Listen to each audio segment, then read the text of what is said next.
Here we are at Kyle Army Racetrack watching absolutely amazing cars. Given, wouldn't you love to drive one of those? I sure would, Judy. What I find interesting though is that when I'm driving a car, the sound is the same throughout. But when you watch them go past, the sound changes.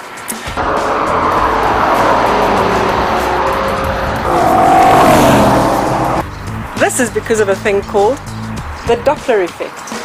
Since the Doppler effect is about sound, it's also about sound waves. Let's recap on what we did in grade 10.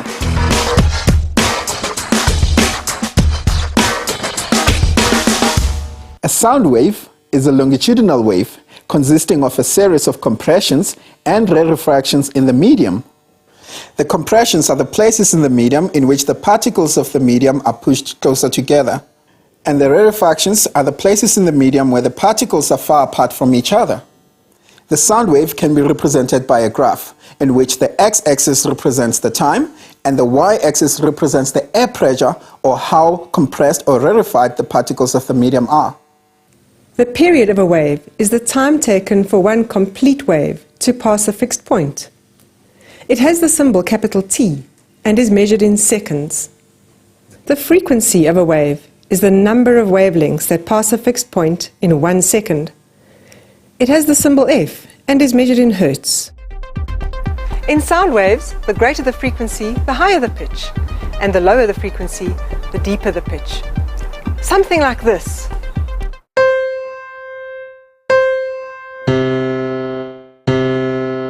The amplitude of a wave is the maximum displacement of the particles in the medium from the position of rest.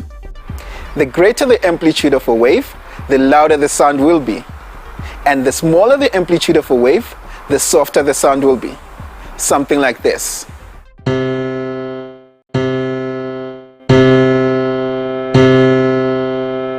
The wavelength of a wave is the distance between 2 points on a wave that are exactly in phase. It has a symbol lambda and is measured in meters. All sound waves have the same speed in a particular medium, and the wavelength is inversely proportional to the frequency. As the one increases, the other decreases. Sound waves with a high pitch have a high frequency and a short wavelength, and sound waves with a low pitch have a low frequency and a long wavelength. Now, when we look at the Doppler effect, we have to remember that motion is meaningless without a frame of reference. This is something that we consider to be stationary, an observer, and every other movement is measured relative to this. Now we're ready to look at that thing called the Doppler effect.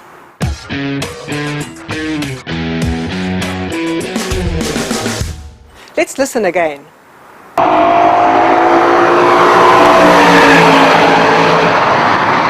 You may have noticed the same thing when an ambulance or a police car goes past.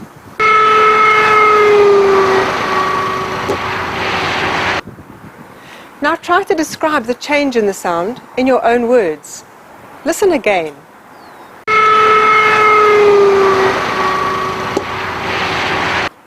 Try to use words like pitch and loudness. Now the loudness is fairly obvious because the further away a vehicle is, the softer the sound is. And the closer it comes, the louder it is. But how would you describe the change in pitch?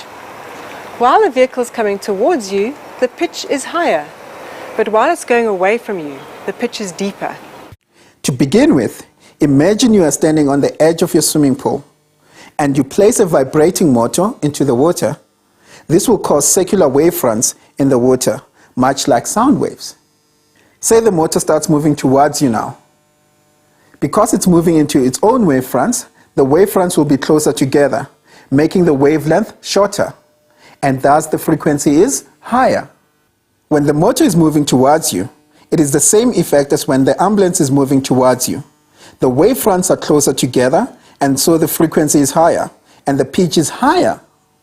Say the motor starts moving away from you now. Because it is moving away from its own wavefronts, the wavefronts will be further apart, making the wavelength longer, and thus the frequency is lower. When the motor is moving away from you, it is the same effect as when the ambulance is moving away from you. The wavefronts are further apart, and so the frequency is lower and the pitch is lower. The same effect is achieved if the source remains still and the listener is moving. This means he will receive the wavefronts at a higher frequency. And if this were a sound, he would hear it at a higher pitch. If the listener moves away from the source, he will receive the wavefronts more slowly, that is, at a lower frequency. If this were a sound wave, he would hear it at a lower pitch.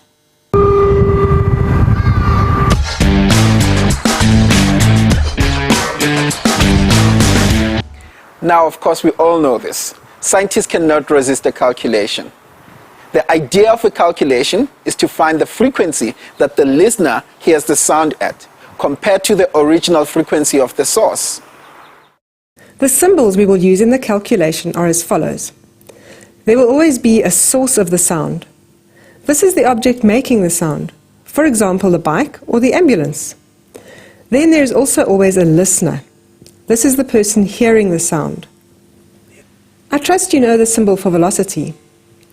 When we add the subscript s to velocity, it means the velocity of the source. Adding the subscript L to velocity refers to the velocity of the listener. Then there is a symbol for frequency. When we add the subscript S to frequency, it means the frequency of the source. Adding the subscript L to frequency refers to the frequency at which the listener hears the sound. Now, let's look at the equation. Looks complicated, doesn't it? Let's make it easier. You will see that the whole point is to find the frequency at which the listener hears the sound. The v without the subscript refers to the speed of sound. This will probably be given to you, but if not, you can use 330 meters per second. VL and VS refer to the velocities of the listener and the source, as we have already said. And finally, Fs refers to the frequency of the source of the sound. The tricky thing is to know when to use those minuses and pluses. Here's one way that can make it easier. First, write down VL and VS. Always VL first and then VS. There will always be one of them that is stationary. That is, the velocity is 0, and the other relative to this one. Write a 0 above the one that is stationary, then draw an arrow above the other one, showing whether it is moving away from or towards the stationary one. For example, if the listener is stationary and the source is moving towards him, then VL is 0 and the arrow above the source is to the left. Use the convention that left to right is positive and right to left is negative.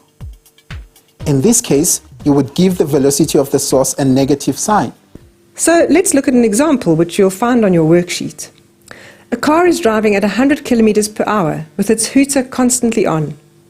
It drives past a boy standing on the side of the road. If the hooter has a frequency of 10,000 hertz, with what frequency will the boy hear the hooter while the car is moving towards him? Now, the first thing you need to do is convert the velocity of the car to meters per second. Convert the kilometers to meters by multiplying by 1,000, and convert the hours to seconds by multiplying by 60 minutes per hour and again by 60 seconds per minute. The answer is 27,8 meters per second. Check your signs. The listener is stationary and the source is moving towards him at 27,8 meters per second.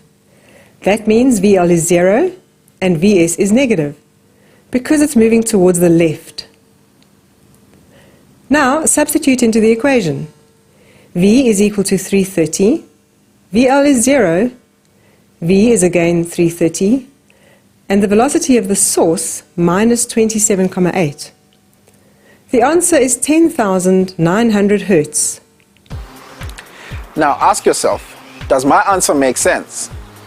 The source is moving towards the listener, so the pitch is higher. That is, the frequency must be higher. 10,900 is higher than 10,000. Yes, this makes sense.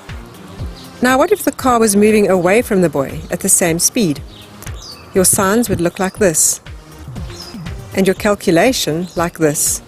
The speed of sound is still 330, the velocity of the listener is still 0, but the velocity of the source is now positive 27,8. The answer comes to 9,200 hertz.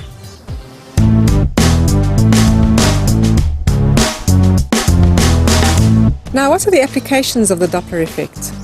Let's go to a hospital and have a look at an echocardiograph machine. Given is the lucky guy to have his heart examined today. All the doctor does is move the probe around on his chest, and a picture of what is going on inside comes up on the screen.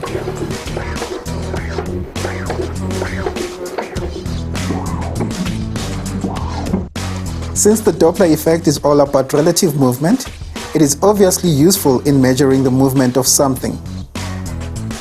In this case, blood. A sound wave is sent towards the moving liquid and is reflected off again.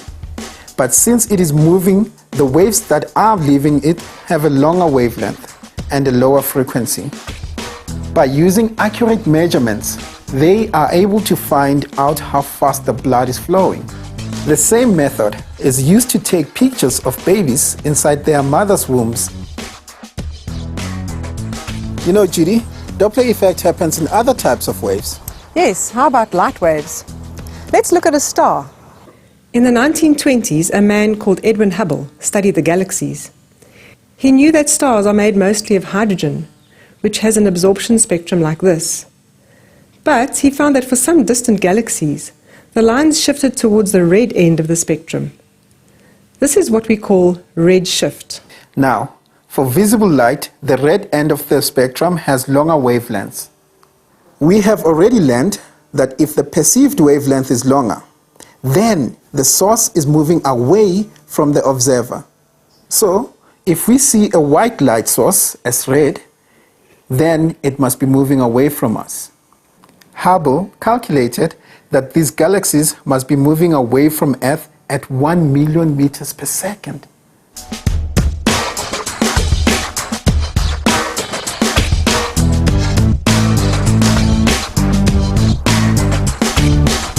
This is your logo. I'm ready for action. How about light waves? I got that. So they said, no, man, do us a better roar. So,